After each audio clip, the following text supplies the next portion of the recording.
Wallaggaa ba'aa kiraamuutti dhalattoonni Oromoo gandoota baadiyyaa hedduu keessaa humna naftanyaa lafaa dhufaa fannootiin buqqaafaman gargaarsi ariifachiisaan akka isaan barbaachisu himan. Daandii konkolaattota Harargee fi Finfinnee wal qunnamsiisuu irratti ajjechaa ukkaamsaa fi saamichi konkolaachiftoota irratti raawwatamaa jiru qaamuma mootummaatiin akka ta'e himan. Pirezidaantiin duraanii Kooriyaa Kibbaa diroonii gara Kooriyaa Kaabaatti erguu isaaniif hidhaan waggaa 30 itti murtaa'uun himame. Waxabajjii 12,2026 shama harka fuune hordoftoota miidiyaa walabummaa Oromiyaa kanneen hangafoota oduutii bal'ina oduutiif hanga dhuma sagantaa keenyaatti naa waliin turaan afeerraa kooti.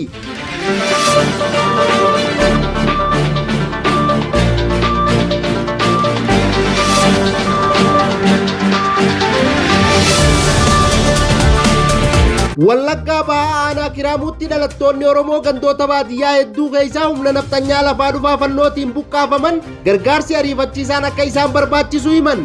Bal'ina oduutiif Jaal Magarsaa waan qindeeffate qaba. Godina Wallagga ba'aa kiraamuutti buqqaatonni Oromoo gargaarsa ariifachiisaa gaafatan. Godina Wallagga ba'aa kiraamuu keessatti dhalattoonni Oromoo baadiyyaa hedduu keessaa buqqaafamanii rakkoo ulfaataa keessa jiraachuu isaanii miidiyaan walabummaa Oromiyaa odeeffannoo uummata irraa argatee jira. Akka odeeffannoon jiraattota irraa argame mul'isutti humna faannoo jedhamuun dhiibbaa irratti raawwatameen maatiin hedduun qe'ee isaanii irraa buqqa'anii magaalota keessatti bakka jireenyaa dhabanii rakkachaa jiru. Jiraataan aanaa Kiramuu ganda garaagaraa irraa buqqifaman tokko tokko akka ibsetti uummanni Oromoo ganda isaanii keessaa guutummaatti baqachuun magaalaa Qoqqoffee keessatti rakkoo jireenyaa hamaa keessa jira. Qe'een keenya humnoota faannoon qabameera. Nuti ammoo bakka dhalannee fi qabeenya keenya dhiifnee karaa irratti hafneerra jechuun dubbatan. Maatiin hedduu yeroo ammaa nyaata, bishaan dhugaatii fi bakka jireenyaa dhabanii haala ulfaataa keessa jiraachuu isaanii ibsu. Dur lafa keenya irraa hojii qonnaa hojjechuun of danda'uun jiraachaa turre. Amma garuu deeggarsa nama biraa eeggachuuf dirqamneerra jechuun yaada isaanii kennan. Jiraattonni gandoolee adda addaa irraa buqqifaman humnoonni faannoo baadiyyaa keessatti socho'aa jiraachuu fi uummanni qe'ee isaa irraa buqqa'ee gara lafa isaatti deebi'uuf haalli mijataa akka hin uumamne dubbate.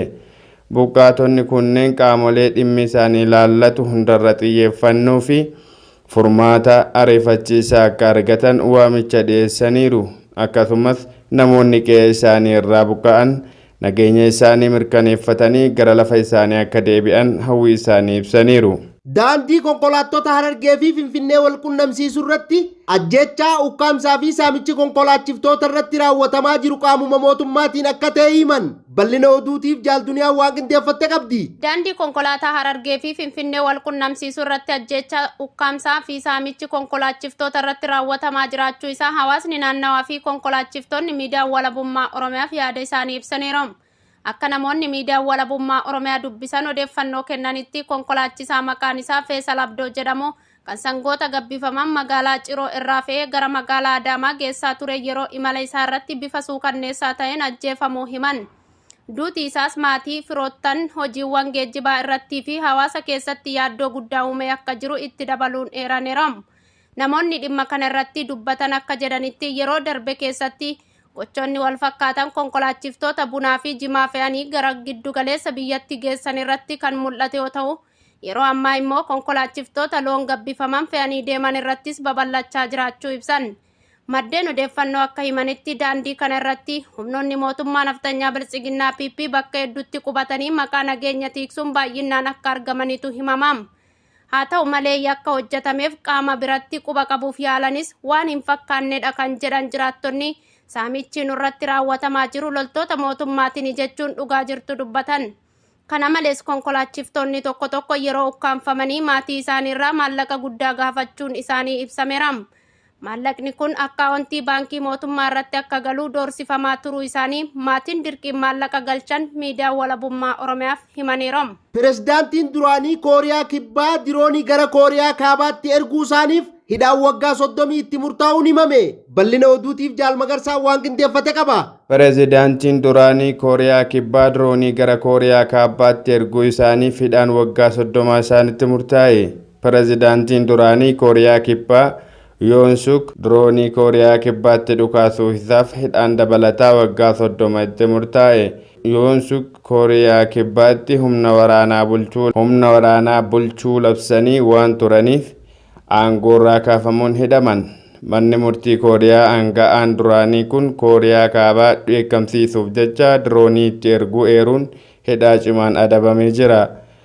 Yoon Suk bara 2024 aangoo pirezidaantummaarraa kaafamuun hidhamanii kan ture yoo ta'u, aangoo hin eeyyamamneef fayyadamuun bulchiinsa waraanaa labsuun himanni irratti banamee ture.